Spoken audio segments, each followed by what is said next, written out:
दो डाउट है, 2 डाउट है, 3 काम कर रखा है सबने, कितने लोगों ने ईमानदारी से काम कर रखा है? गुड। 3 डाउट है, 3 का कौन सा पार्ट? जल्दी बोल, जल्दी बोल।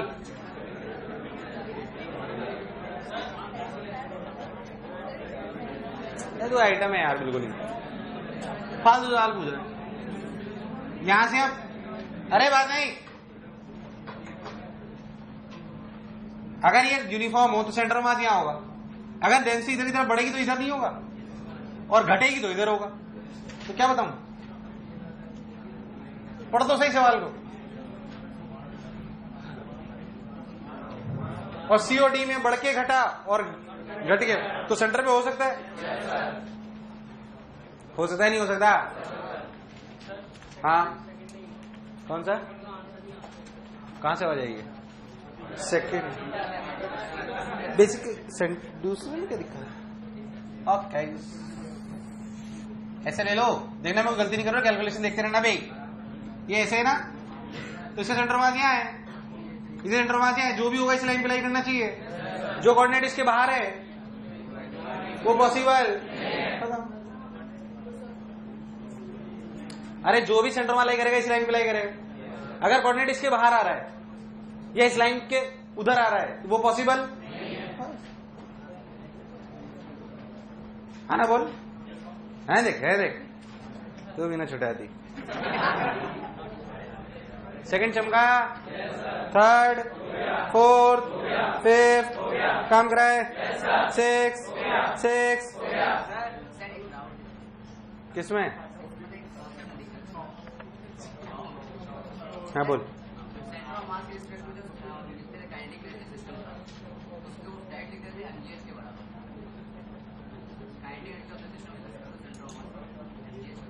हाँ तो क्या करूं? नहीं, वो तो तरीका है काइनेटिक एनर्जी लिखने का, है तो एनर्जी ग्राउंड फ्रेम में ही। छठा, सातवां,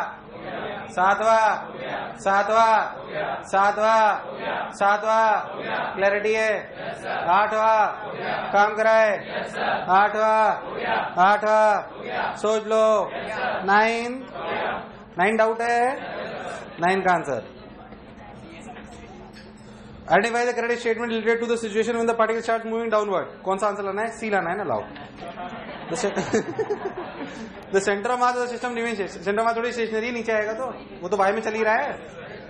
अरे जब पार्टिकल नीचे आएगा तो भले हॉरिजॉन्टल में सेंटर ऑफ मास रेस्ट पे रहे, बट क्या वाई में नीचे आ रहा है? Centre of mass is at rest in x direction. In which direction? X. Y में तो चल ही रहा है, हाँ ना? बोल यार, बहुत बढ़िया सब वाई में चल रहा है। सबने बोला ठीक, मैंने ही बोला ठीक, बहुत बढ़िया। सब कहां पहुंचे?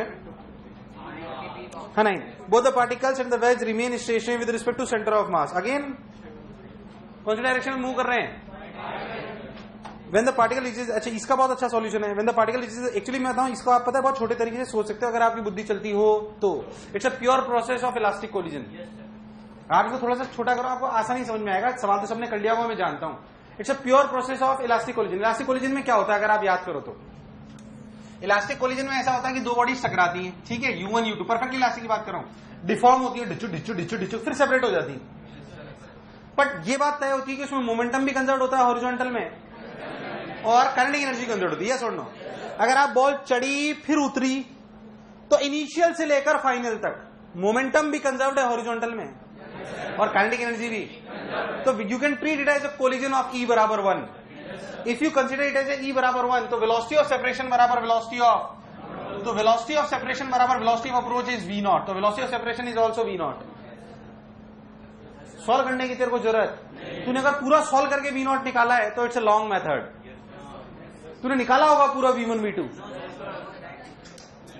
तेरे को चमका नहीं मैंने क्या बोला यार। आप इसको क्या परफेक्टली इलास्टिक कोलिजन की तरह ट्रीट कर सकते हो। हालांकि ये बात तभी समझ में आती है पूरा V1 V2 निकाल लेते हैं सब। तुमने V1 V2 निकाला, तुमने क्लास में भी सिखाया था क्या? V1 V2 निकाल लिया तुम लोगों ने? निकाला नहीं निकाला? पहले बताओ। अरे निकाला नहीं निकाला? निकाला ना। अब मैं कह रहा हूं उसको आप और छोटा करने के लिए आप इसको इलास्टिक कोलिजन की तरह ट्रीट कर लो। कैसे ट्रीट कर लो यार? मेरी बात तुम्हें चमकी नहीं यार। कैसे ट्रीट कर लो? Elastic collision. अगर आप इलास्टिक कोलिजन की तरह, मैं सब सही तो बोल रहा हूँ ना, गलत तो नहीं बोल रहा ना कुछ? हाँ, देख लेना बस, है ना, ध्यान दे, मतलब कुछ गलत नहीं बोलो कैलकुलेशन वाइज। हाँ वो आएगा ही, जहर सी बात है बोला। Velocity of separation upon velocity of approach, तो हम उसको इलास्टिक कोलिजन की तरह ट्रीट कर सकते हैं। तो वेलोसिटी सेपरेशन, तो अपन ने इलास्टिक कोलिजन ले लिया, तो E बराबर 1, तो velocity separation is also V0। उसे वापस आपको V1 V2 निकालने की जरूरत, और V1 V2 निकालने तो दो इक्वेशन अपने पास है, कौन सी, और मैं तो कह रहा हूं डायरेक्ट वो लगा V1 बराबर M1 V1 plus M2 V2 plus M2 E U2 minus U1 upon M1 plus M2, जब कोलिजन ही कंसिडर कर लिया है तो अरे है कि नहीं है, तो भी तेरा आंसर आ जाएगा, परेशान होने की कोई जरूरत 101% आएगा, क्योंकि है वो इलास्टिक कोलिजन ही। नहीं आया, नहीं आया, नहीं। एक्चुअली जो टॉप मोस्ट पोजिशन है ना, वो पोजिशन है जब आप मैक्सिमम कंप्रेस्ड हो चुके हो। आप समझो कि जो ये प्रोसेस है, इसमें क्या होता था, क्या दोनों की एक समय ऐसा आता था जब दोनों की रफ्तार सेम हो जाती थी, फिर दोनों वापस वो होते थे रिफॉर्म। हमारे सवाल में वो ये सिचुएशन कब है, जब ये वाली सिचुएशन पे आ चुका है, जब दोनों की रफ्तार कैसी हो गई है, सेम, फिर वापस नीचे आ रहा है। बोलो चमका, तो आप उसे वैसे फील करोगे तो आपको थोड़ा सा सवाल ज्यादा आसान लगेगा। पहले था जो बोला चमका, ये आपकी चीज में उससे थोड़ा सा छोटा करेगा, और ऐसी कोई खास बात नहीं है उसमें। पहले था जो बोला चमका, मुझे लगा तुम्हें चमका। हाँ कोई कुछ पूछ रहा है, हाँ बोलो कौन सा था, 9th, बोलो 9th हो गया। अब देखो 10th तुम्हें डायरेक्ट दिखाई देगा ऐसे, मोमेंटम कंजर्व है और V1 प्लस V2 बराबर V0। अरे वही तो है velocity separation upon velocity of. तू ध्यान देख, 10वीं का सी पार्ट आंसर दिया होगा, देख 10वीं का सी क्यों दिया, डायरेक्ट देख, वेलोसिटी सेपरेशन बराबर वेलोसिटी ऑफ। अरे यार हाँ ना बोल, V1 plus V2 velocity separation हो गई ना, V1 V2 क्या हो गई, वेलोसिटी ऑफ बराबर velocity of approach, velocity of approach V0 थी, डायरेक्ट E बराबर 1, खत्म। बोलिए यस और नो, तो डायरेक्ट आ जाता है। और जो आपकी बी इक्वेशन है वो तो मोमेंटम कंजर्वेशन है, कौन सी इक्वेशन है, और अगर बी और सी सही है तो ए और डी सही होना पॉसिबल। अब 11 और 12 प्योर प्योर कैलकुलेशन है, बोल करके बताओ या हो गए आप। मैं कह रहा हूं V1 V2 आप सब कुछ निकाल सकते हो, फॉर्मूले लगाओ आप तो डायरेक्ट। है कौन सा पार्ट, 11th में कोई दिक्कत बोल, 11th का डी पार्ट, 11th के डी पार्ट में क्या दिक्कत है, कंपल्सरी थोड़ी it moves opposite to initial direction. अरे क्या बात कर रहा तू, वो तो डेटा पर डिपेंड करता है ना। ये U1 U2 टकरा है, U1 पलट जाएगा पक्का है क्या, पलट भी सकता नहीं भी पलटा है, डिपेंडिंग ऑन डेटा। इस केस में कहां दिया उसने V1 M1 M2 अलग, एक दो पार्टिकल टकरा है, पक्का है क्या पलट जाएगा, कोई गारंटी थोड़ी, डिपेंड ऑन डेटा यार। अरे तो दिखाया ऐसे क्या मतलब है, कोई जरूरी थोड़ी वो नेगेटिव नहीं आ सकती क्या वैल्यू।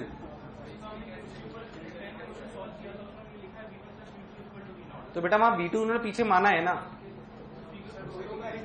अरे यार तो उसने माना है पीछे, आई गया इस बात की क्या गारंटी है, तूने इधर माना V1 V2 माना ना, तो उल्टा आता है तो उल्टा मानता है ना, फिर नेगेटिव मैंने पीछे मान लिया। अब वो पॉजिटिव आएगा इस बात की तो कोई गारंटी, नेगेटिव आएगा तो वहां साइन के साथ रख देना तो भी सही आएगा वो तो। अरे यार मेरे को सिर्फ बताओ क्या ये दो चीजें अगर कोलाइड करेंगी, दो चीजें अगर कोलाइड, तो गारंटी है क्या पलट जाएगा। मैं मान सकता हूं पलटा हुआ, पर अगर नहीं होना होगा तो अपने आप नेगेटिव आ जाएगा। उन्होंने मान लिया ऊपर ऐसा, बट ऐसा ही होगा ये गारंटी, इट डिपेंड्स ऑन, लिख लो D part, it depends on data. जैसे कि कोलिजन में अगर लॉजिक जरा सा भी इधर उधर हो रहा है तो इट डिपेंड्स ऑन डेटा, जैसा कि कोलिजन में होता है।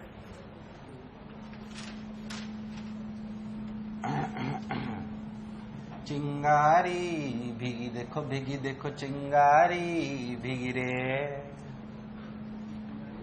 मोमेंट ऑफ इनर्जी खत्म कर दिया था ना अपन ने, ओके।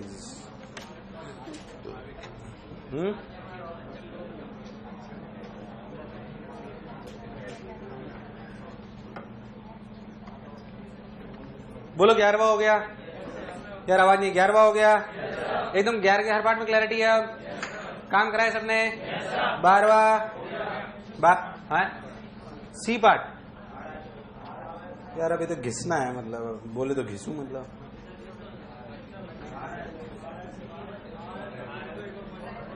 कंसेप्चुअल कोई दिक्कत आ रही है तो पूछ, बाकी तो घिसना है। आंसर आ रहा है नहीं आ रहा है, बाकियों का आ रहा है तो तेरा भी आएगा, कैलकुलेशन चेक कर।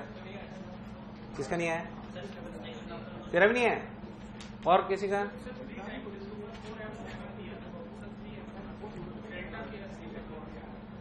यार अब घिसना पड़ेगा ये तो यार।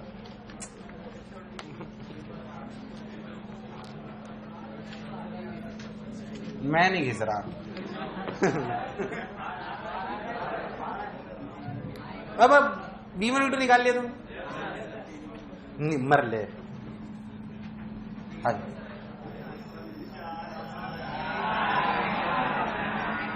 इनिशियल मोमेंटम कितना पे लेता हूं, mv0। अरे कितना है mv0, बोलो है कि नहीं है? Thank you. अब देख v1 जो होगा आपका होता है इनिशियल मोमेंटम प्लस e कितना है 1, u2 माइनस u1, u2 कितना 0 minus v0 by m plus m। ऐसे ही v2 कितना है mv0, कहां पहुंचे, mv0 plus minus plus mv0, सही है क्या, बाई m प्लस m। अब उसने क्या बोला है, इट्स गेन इन, तो हाफ एम, क्या हुआ इसमें अंदर, ये रफ्तार है ना v2, तो हाफ एम v0 स्क्वायर, सही तो आ रहा है भाई साहब। अरे यही तो v2 है, तो gain in kinetic energy half बड़ा m इंटू v2 स्क्वायर ही तो होगा।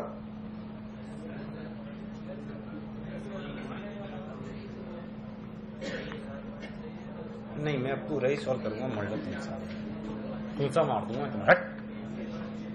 हाफ एम कहां गए अपन, v2 का स्क्वायर, यानी कि 4m square v0 square by m plus m का होल स्क्वायर।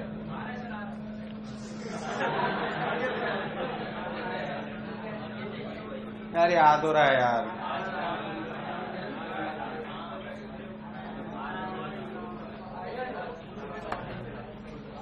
ऐसा जो टाइम पास करा दो सारे को। हाँ, काम तो कराए ना, पूछ लो, कोई बात नहीं, गुस्सा आएगा नीचे फेंक दूंगा, और क्या होगा इसे परेशान। 13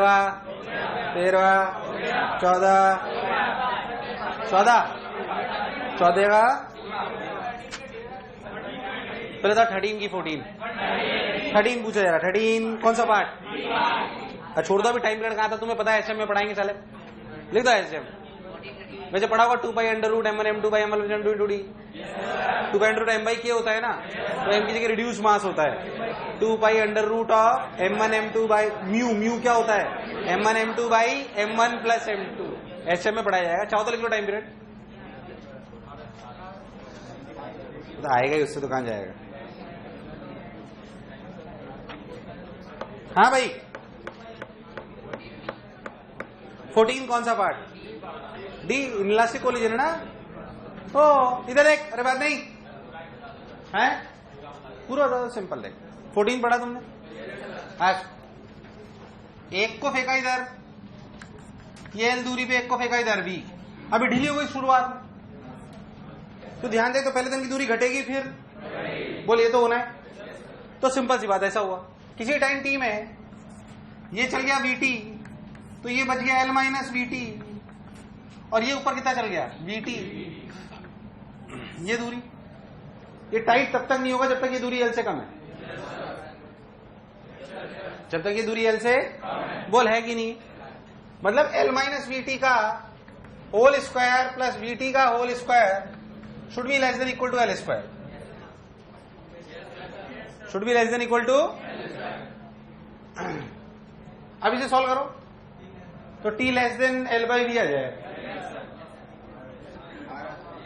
अरे इसे सॉल्व करो तो t लेस देन आ जाए, अरे करो ना, तो एक पार्ट तो हो गया, बोलो हुआ नहीं हुआ, उसके बाद टाइट ही रहेगी, एक्चुअली झटका लगेगा, क्या लगेगा, झटका, जब वापस ये टाइट होगी तो याद करो कुछ अपने चीजें पड़ी थी कि ऐसे चल रहा था, ये ऐसे चल रहा था, एकदम से झटका लगा, तो क्या होगा, पहले तो ये v, इसका इधर और इधर वाला कंपोनेंट सेम रहेगा, बट ये वाले कंपोनेंट क्या अलोंग दिस, क्या मोमेंटम इज कंजर्व, अच्छा ये दोनों की रफ्तार सेम हो गई। क्या हो गई? तो ये कौन सा कोलिजन है? इनइलास्टिक। तो एनर्जी कंजर्व नहीं है, काइनेटिक। ये किसकी प्रॉपर्टी है जो मैं आपको बता रहा हूं कि along the line of impact, ये लाइन टेंशन क्या हुआ? Line of impact. बोल है कि नहीं है? तक झटका खाने के बाद along the line of impact रफ्तार विल बी सेम। ये किसकी प्रॉपर्टी? इलास्टिक कोलिजन की, इनइलास्टिक? और इलास्टिक, अरे यार हाँ ना बोल। इनइलास्टिक कोलिजन की जो एनर्जी है, इलास्टिक कोलिजन की जो एनर्जी है, जो एनर्जी होती है काइनेटिक एनर्जी, कंजर्व होती है कि चेंज हो जाती है? इसलिए डी पार्ट नहीं, इसलिए डी पार्ट। बोलो क्लियर है एकदम? ध्यान देखो तो लिखो, it is like inelastic collision.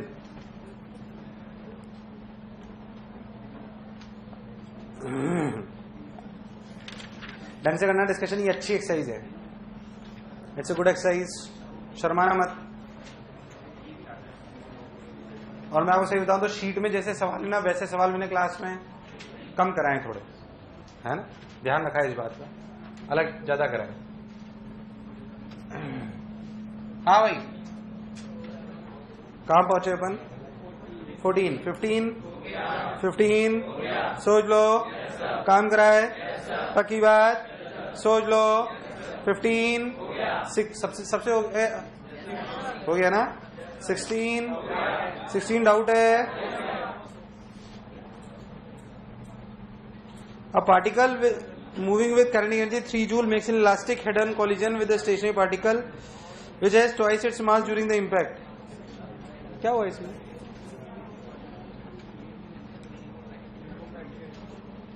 जब दोनों की रफ्तार सेम हो जाएगी।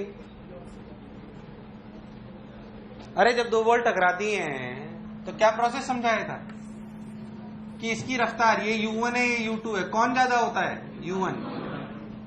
ये इसके अंदर घुसता है तो थोड़ा सा ऐसे हो जाता है, ये थोड़ा सा ऐसे हो जाता है, तब तक होता रहता है जब तक दोनों की रफ्तार सेम, वीवी। इस समय तक सिस्टम की काइनेटिक एनर्जी घटी बढ़ी? घटी। अब ये रिफॉर्म होना चालू होता है। अगर परफेक्टली इलास्टिक कोलिजन है तो वापस क्या पूरा रिफॉर्म हो जाता है, और ये V2 होता है, और ये तो यहां से लेकर यहां तक काइनेटिक एनर्जी, ये काइनेटिक एनर्जी और ये काइनेटिक एनर्जी सेम होती है, बट यहां से लेकर यहां तक घटती है और यहां से लेकर यहां तक। तो ये वो सिचुएशन है जब मिनिमम काइनेटिक एनर्जी होगी। मतलब आपको बेसिकली वो काइनेटिक एनर्जी निकालनी है जब आप इनइलास्टिक कोलिजन मान लो। क्या मान लो?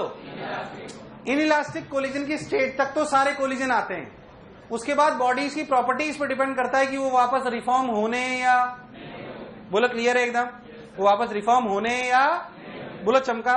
तो बेसिकली आपको मिनिमम काइनेटिक एनर्जी पूछिए, इनिशियल काइनेटिक एनर्जी कितनी दी है बताना जरा, और एक का मास m है और दूसरे का मास 2m है, तो इसकी काइनेटिक एनर्जी आपको पता है, इसकी भी ये 2m है, कोई बुराई क्या? फाइनल जो रफ्तार है यानी कि half m v0 square equal to 3, बोल सही है क्या?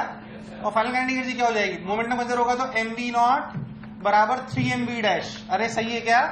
ये v वाला 3mv, तो v की वैल्यू आई v0 बाय 3, तो फाइनल काइनेटिक एनर्जी जो इलास्टिक कोलिजन में आई वो आई half 3m into v0 square by 9, मतलब कितना?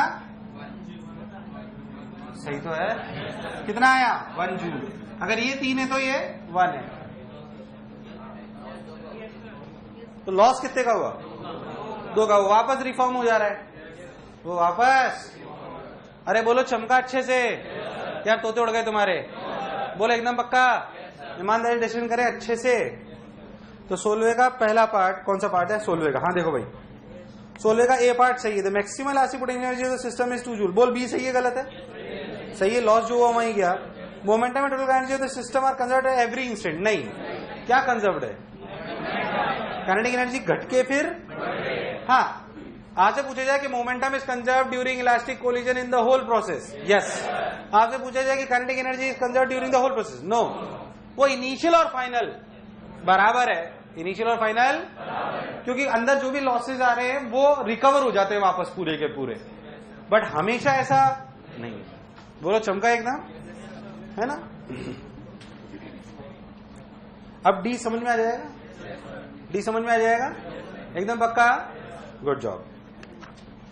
बोलो एकदम अच्छा सवाल है, वैसे आप इस पे स्टार मार्क लगा सकते हो। वैसे एक्सरसाइज ही अच्छी है, मैं आपको सही बताऊं, इट्स अ गुड एक्सरसाइज, तो आप पूरी एक्सरसाइज पे स्टार मार्क लगा सकते हो। It's a conceptually and good exercise. इसलिए ढंग से धीरे धीरे कर रहा हूं, आराम से। कोई कंफ्यूजन हो बेझिझक डिस्कस करेंगे आपस में।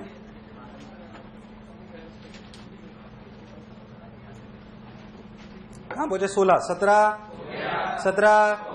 18, 18 काम कराए, 19, 19, 20, 20, 21, 21 डाउट है। बोले कौन सा पार्ट? यार ये वैसे थोड़ा लॉजिकल है, ये मैंने तो लगता है घिसना पड़ेगा, मुझे भी घिस लेते हैं। आएगा तो सही, कहां जाएगा वो? सॉल्व कर लेते हैं ना, वो मेरे साथ जीपी बन जाएगी, कुछ तो बनेगा कुछ, है ना। अच्छा कर लेते हैं जिससे नहीं हुआ। Set of n identical cubical blocks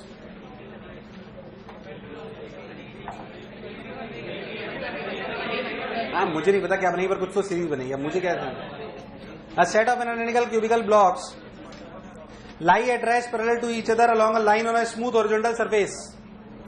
The separation between the near surfaces of any two adjacent blocks is L. The block at one end is given a speed v towards the next one at time t equals to 0. All collision are completely elapsed. एक के बाद चिपकता जा रहा है, सबके बीच की दूरी LL है ना। देखता कोई कैलकुलेशन में गलती नहीं करूं। इधर सुन ध्यान से, यह देख, ठुचक ठुचक ठुचक ठुचक L। पहले कोलिजन पे रफ्तार कितनी हो जाएगी? v/2।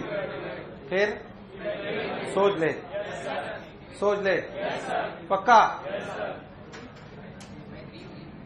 है? v/3 होगी, 2v/3 होगी, सोच लो, क्योंकि मोमेंटम कंजर्व। तो एक बार अगर आप किसी भी एनएस के साथ लोगे तो वो n टाइम्स हो जाएगी। कितनी हो जाएगी?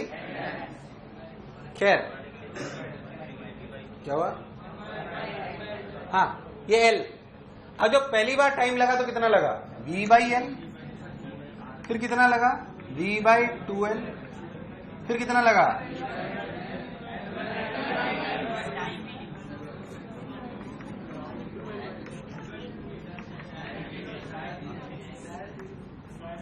क्या बताऊं इसमें? कितने ऐसे टक्कर होंगे अगर n पार्टिकल्स हैं? n-1। कितने L हैं ऐसे?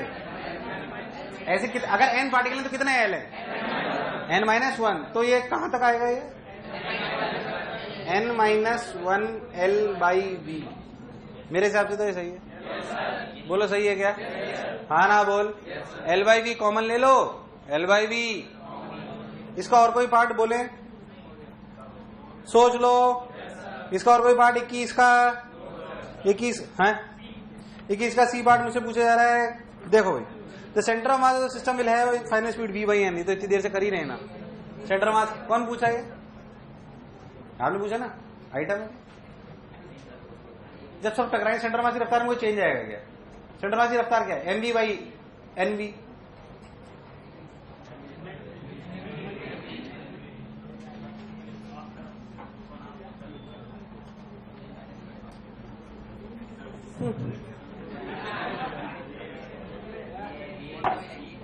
बाईस।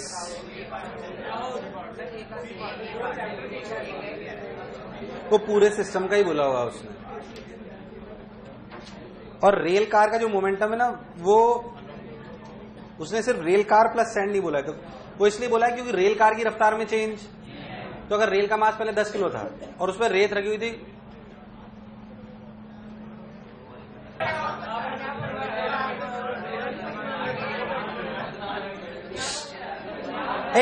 एक्चुअली जब ऐसे रेत भर के अपन ने छोड़ा था तो याद कर, जब रेत गिरती है तो जो कार होती है उसकी रफ्तार चेंज, यही उसने बोला है। उसने बोला सिर्फ रेल कार। तो रेल कार की रफ्तार में कोई चेंज, तो रेल कार के मोमेंटम में भी कोई चेंज, तो कंजर्व है। हाँ सही तो ऐसी याद करो। अरे बात नहीं यार, ये मैंने शायद वेरिएबल मास के टाइम तुम्हें बताया था कि जब ऐसे रेत निकल रही है तो उसकी रफ्तार भी रेटिंग में मान लो 10 से चल रहा था, तो इसकी रफ्तार भी 10। तो ये जो निकली, ये जो अंदर है और जो गिर चुकी, वो जस्ट के बाद की बात हो रही है। उसमें ग्रेविटी को कंसिडर इन्होंने, समझ गया मेरी बात? और ग्रेविटी से वैसे भी मतलब अपन ऐसे आइडियल मान ले तो रेत गिरी, अगर वर्टिकल है तो वर्टिकल में रफ्तार आई, अगर फ्रिक्शन लेस है तो रेत भी चलती रही। है ना? 22 ढंग से करा तुमने काम, साला पीएचडी कर रहे हो एकदम। 22 का ए भी पार्ट, कोई दिक्कत? पक्की बात? 23 24 25 काम कराए, 26 27 डाउट है। The acceleration of end B when it has been displaced by distance x. Pulley block system L/2 था ना दोनों तरफ, अब x हिला दोगे तो नेट पुलिंग आ जाएगा 2x, बस तो आंसर आ गया। अरे इधर पहले तो बराबर था वेट, अब ये x नीचे आएगा तो इधर x लेमडा xg वेट का फोर्स बढ़ जाएगा और इधर तो डबल का फर्क आ जाएगा, बस तो वही net pulling by total mass. अरे आया नहीं आया, चलो और क्या पूछा है इसमें? 28 अब आगे 28 पक्की बात, 29 30। इसका आंसर बी नहीं है, गलत है वो। अरे वो जो भी आ रहा है वो गलत है, वो पहले था उसे चेंज कराया वो। कुछ आ रहा है, अच्छा नहीं आएगा। अच्छा तुम पहले कर लो सब। एक्चुअली गलती है कि जब आप जो टेंशन बराबर mv²/r लगाते हो तब लगाते हो जब सेंटर फिक्स्ड होता है। अब आप सेंटर पे बैठ जाओगे, कहां बैठ जाओगे, तो आपकी रफ्तार जो होगी ना वो आपको रिलेटिवली लिखनी पड़ेगी, और इस इंस्टेंट पे इसका एक्सेलरेशन 0 है, तो सुडो लगाने की जरूरत। मेरी बात सुन, पहले बताओ यार, बात नहीं, ये अच्छा सवाल है, बता रहा हूं, देख ध्यान से, कोई गलती नहीं करूं मैं भी, ध्यान देना। A small ball B of mass m is suspended with light elastic string of length L from a block A of same mass m which can move on a smooth horizontal surface as shown in the figure. The ball is displaced by angle theta from equilibrium position and then released. पहली बात, क्या तुम ये बात समझ में आती है कि जब वर्टिकल हो जाएगी तो दोनों की रफ्तार सेम होगी? क्यों? Momentum is conserved in horizontal direction, तो इसकी रफ्तार होगी v, इसकी भी होगी v। अच्छा v कैसे निकालोगे? एनर्जी कंजर्वेशन, एनर्जी कहीं जा, कुछ गड़बड़ तो नहीं कर रहा मैं? तो मान लो आपकी पहले ऐसे थी, आप अगर ऐसे नीचे आए, मैं कह रहा हूं कैसे, भले आप यहां से चल के यहां आए बट आए तो इतना ही नीचे ना, इतना नीचे आए तो ये थीटा, ये कितना l, ये कितना L1 minus cos theta mg बराबर हाफ mv² इंटू 2। ये 2 क्यों? तो गड़बड़ तो नहीं करी मैंने, इससे v निकल आया। देख एक तो ये v पार्ट होगा आपका आंसर 31 का, 31 का ये ऑप्शन आ गया आपका, पहले इससे देखो आप। अरे 31 का ये ऑप्शन आ गया, देख पहली बात। दूसरा उसने पूछा टेंशन, और टेंशन बराबर mg प्लस mv²/r नहीं है, वो तब होता था जब सेंटर ग्राउंड फ्रेम में थोड़ी सर्कल कर रहा है, किसके फ्रेम में कर रहा है? सेंटर ऑफ मास के, यहां के। यहां बैठ जाओ, मैं तो कह रहा हूं आप यहां बैठ जाओ। आप यहां बैठ जाओ तो यहां बैठ जाओगे तो इसकी रफ्तार कितनी हो जाएगी? 2v। उसके लिए सर्कल कर रहा है नहीं कर रहा? कर रहा है नहीं कर रहा? अब लिखो t बराबर mg plus m into v, 2v का जो भी होल स्क्वायर है। तो कोई भी आंसर मैच, वो तुमने गलती करा होगा तो मैच कर रहा होगा, जो भी आएगा वो वॉट एवर इट इज। मैंने क्या करा है बोलो चमका? तुम लोग सोच पाए थे? पक्की बात? इसलिए वो आंसर डी दिया हुआ उसका। अच्छा सवाल।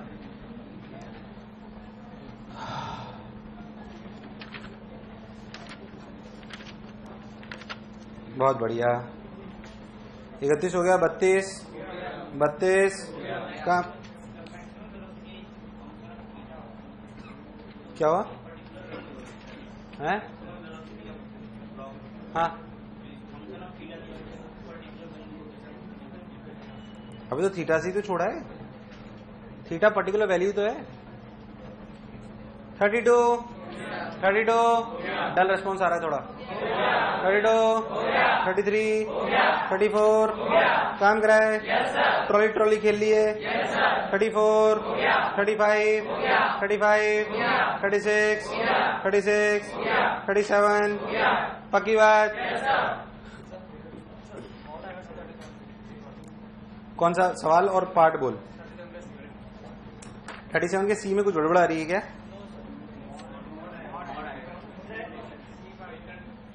मॉड लिख रहे, ठीक है। इसमें क्या है? 38, ये ट्रॉली वाले हुए तो सही ना? 38, 39, 39 का कौन सा? अरे 39 तो सवाल ही है। देख, बी वाले में तो इंपल्स लगेगी नहीं, सी वाले में लगेगी। जो थर्ड वाला पार्ट है वो मैंने क्लास में कराया है, उसकी रफ्तार हो जाएगी v/3। कितनी हो जाएगी?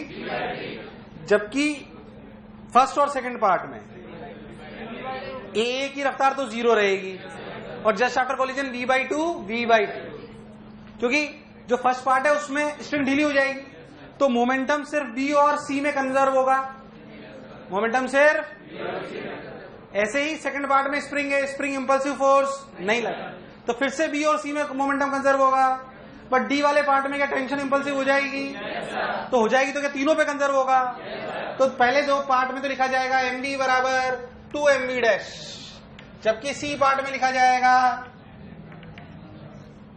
md बराबर 3mv डैश। यार तुम्हें नहीं आया? नहीं आया? कुछ याद आया? कुछ याद आया? या तोते उड़ गए?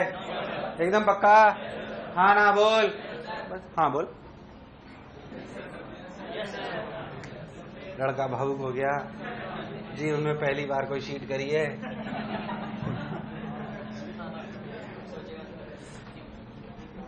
चालीस पढ़ लो, बता रहा हूं। मॉडर्न फिजिक्स का सवाल है, कोई आदमी बताया था। रेडिएशन प्रसार, एरिया के फंडे और कोई खास बात नहीं उसमें। ऐ समझो, पहली बात, कोई भी बॉल आई, कोई भी बॉल, वर्टिकल से एंगल थीटा दिया, कहां से दिया है?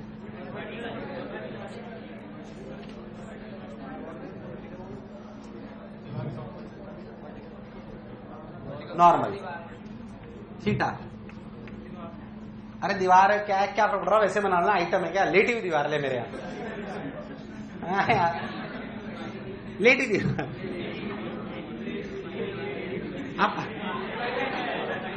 अब पार्टिकल बी से आया, कितने से आया? आवाज नहीं, कितने से आया? वी से। बोलो क्लियर है एकदम? अगर पार्टिकल वी से आया, अगर पार्टिकल वी से आया तो इसमें जो चेंज इन मोमेंटम हुआ वो तो हुआ 2mv cos थीटा। अब याद कर, मैंने आपको बताया था कि जो डेल्टा एफ एवरेज होता है, अगर इधर को याद हो तो मैं बोला था वो F average is basically change in momentum in 1 second. ये तो एक पार्टिकल का है, ये तो बोला है नहीं है। 2mv cos theta change in momentum कितने पार्टिकल का है? एक। डेल्टा बी बराबर 2mv cos थीटा। सबने बोला ठीक, मैंने भी बोला ठीक। अब पैरेलल बीम ऑफ पार्टिकल, एक बीम है बेसिकली, ये क्या है? एक ये कोई एक ऐसे पार्टिकल, ऐसे बीम है बेसिकली जो टकरा रही, टोंग टोंग, फिर ऐसे जा रही टोंग। यार हाँ ना बोल, बेसिकली बीम है। उसने क्या बोला? V impinges on a wall at an angle theta to its normal. The number of particles per unit volume in the beam is n. Per unit volume feel करते हैं। मान लो ऐसे बीम है, मान लो इसका एरिया A है, कितना है? तो A इंटू एल में कितने पार्टिकल होंगे? NaL। कितने होंगे? अब एक चीज सोचो कि मान लो ऐसे दीवार है कोई भी, तो 1 सेकंड में कितनी लेंथ की पार्टिकल टकरा जाएंगे? V। ऐसी बातें हमने करी थी क्लास में। कितनी लेंथ के पार्टिकल टकरा जाएंगे? V। बोलो क्लियर? मतलब 1 सेकंड में कितनी वॉल्यूम टकराएगी? V into A। V into नहीं आया, नहीं आया, नहीं आया। इतने पार्टिकल टकरा रहे हैं, इतने पार्टिकल, सॉरी, ये एक पार्टिकल का चेंज इन मोमेंट, कितने सब हाँ भी बोलने लगते हैं।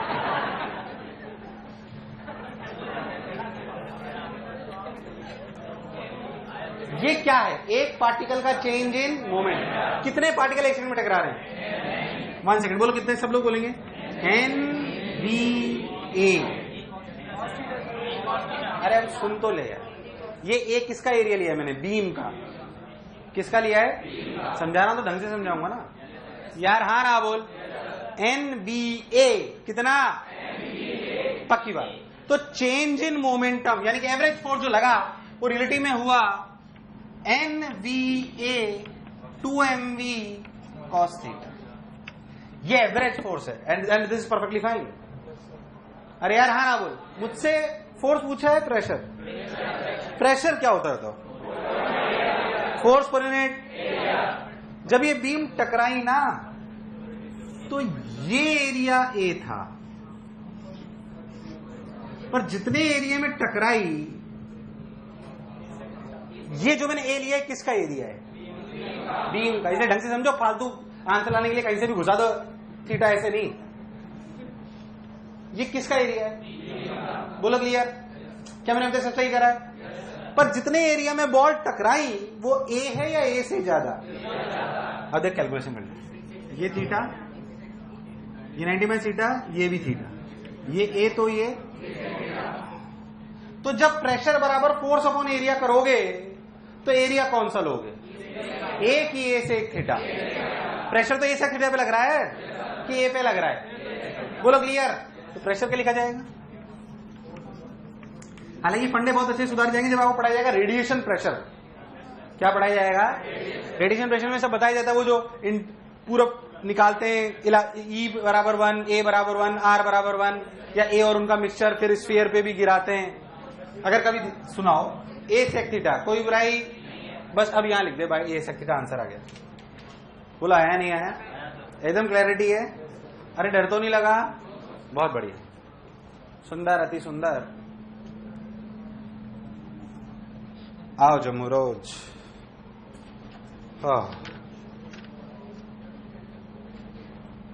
40वां सवाल, अच्छा सवाल। 41 काम कराए। 41 सोच लो, काम कराए। ये उतार लेना वैसे, अच्छे सॉल्यूशन है सब। सोना मत, जल्दबाजी मत करना किसी की बात की, कोई जल्दबाजी नहीं है अपने को। 41 42 43 43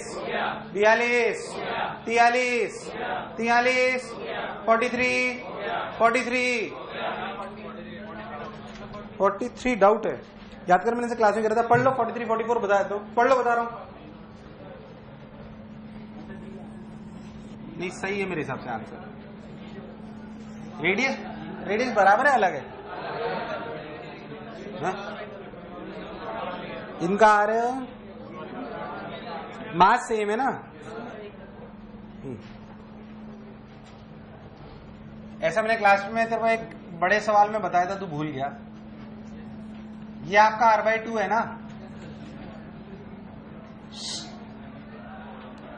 जब ये टकराएंगे तो इस पे लगेगी n, इस पे लगेगी n, ये होगा थीटा।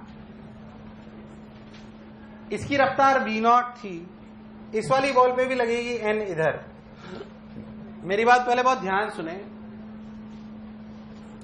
ये थीटा तो ये भी थीटा, तो ये भी थीटा। सिर्फ इस बॉल पे कंसंट्रेट करो। तो integration 2n cos theta dt is the impulse on the ball on the upward direction. Integration 2n cos theta dt is the net impulse on the ball in which direction? इसने करा क्या? क्या इसकी रफ्तार mv0 से 0 कर दी? तो change in momentum mv0, change in momentum. यार आवाज नहीं आई यार, बोलो क्लियर। अच्छा cos थीटा की वैल्यू देखें। ये वैल्यू पहले तो साइन थीटा कितना है देख, ये कितना है r, और ये है 3r/2। तो देख साइन थीटा के लिए कितने, कोई गड़बड़ नहीं करूं मैं। साइन थीटा के लिए हुई 2/3 हुई क्या? तो cos थीटा कितनी हुई बताना। cos थीटा के लिए हुई 9 - 4 √5/3। बोल सही कर रहा हूं क्या? अच्छा, तो integration n d t equals to mv0/2 cos theta √5/3। Yes और नो? ये चमका एकदम। इस एन का झटका ही इस पे आया और इस एन ने ही इसको हॉरिजॉन्टल में, तो एन ने चलाया कि एन साइन थीटा ने? किसने? इसकी इनिशियल रफ्तार 0 थी, मान लो इसकी रफ्तार फाइनल हो गई v डैश, तो क्या लिखना चाहिए? Integration n d t sine theta should be equal to mv dash. N d t की वैल्यू कितनी है बताएं जरा? mv0 3/2√5 साइन थीटा की वैल्यू 2/3 बराबर mv डैश। m ने m को मार दिया, मेरे हिसाब से v डैश बराबर v0/√5। मेरे हिसाब से v डैश की वैल्यू v0/√5। देख आंसर आ रहा है क्या? आ रहा है क्या? अरे आ रहा है क्या? अगर आ रहा बिल्कुल ऐसा कैसे? 44 उसमें v0/2 ले लिए रफ्तार, तो चेंज इन मोमेंटम mv0/2 हो जाएगा। क्या हो जाएगा सेकंड वाले केस में? अरे अब कर लो 42 जो भी बच रहा है।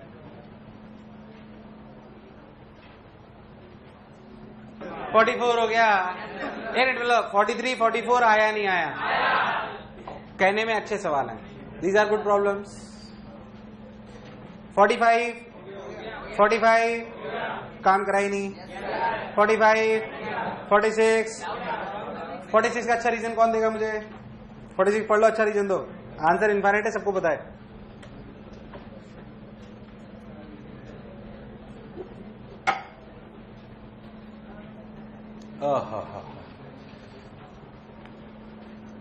ओ दोस्ती हम नहीं छोड़ेंगे, ये दोस्ती हम नहीं छोड़ेंगे। हाँ बोलो, कौन बताएगा इनफाइनाइट? और कोई? एक ने हाथ खड़ा करा। इनफाइनाइट आंसर क्यों है बताएं, रीजन बताएं। मतलब तू कैसे बोल सकता है कि वो कभी नहीं रुकेगा उसके रेस्पेक्ट में?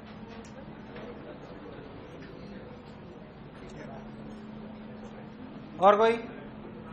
हाँ बोल भाई।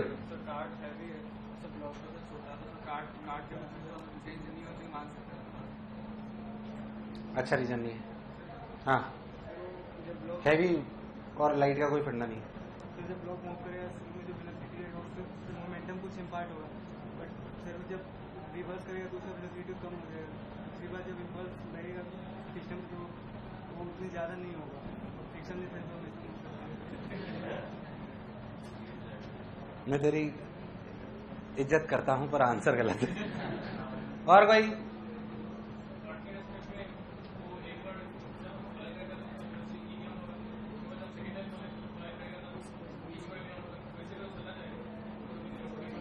E² V0 क्यों होगा? उसके बाद तो काट की भी तो रफ्तार आ गई। ठीक है, थोड़ा ठीक है। वैसे वहीं से रीजन है, उसने सही दिया है कुछ। आप एक चीज बताओ मेरे को, E की वैल्यू 1 है कि नहीं है? कुछ तो है, कुछ है कि नहीं है? अरे है कि नहीं है? तो वेलोसिटी ऑफ सेपरेशन 0। E बराबर क्या होती है? वेलोसिटी ऑफ, दोनों की रफ्तार सेम होने का मतलब वेलोसिटी ऑफ सेपरेशन क्या होगी? तो वेलोसिटी सेपरेशन कभी 0 हो नहीं सकती क्योंकि E है। अरे सिंपल लॉजिक सोच, वेलोसिटी ऑफ सेपरेशन 0 हो सकती है क्या अगर E है? तो दोनों की रफ्तार सेम होने का मतलब क्या हुआ? Velocity of separation equals to, but वो 0 हो नहीं सकती क्योंकि E है। वही जो उसने बोला उसको मैं थोड़ा और अलग तरीके से बोल रहा हूं यार, तुम्हें चमका ही नहीं यार। पहले तो E की वैल्यू है कि नहीं है ना? E बराबर क्या होता है? Velocity of separation upon velocity of, velocity of separation कभी भी 0 कैसे हो सकती है? क्योंकि E की वैल्यू है। आपसे बोला गया कि दोनों की रफ्तार सेम हो गई, दोनों की रफ्तार सेम हो ही नहीं सकती क्योंकि E, लिख लो जो अपने अच्छे शब्दों में लगे। अच्छा हाँ 47 अच्छा हो गया, लाओ भैया।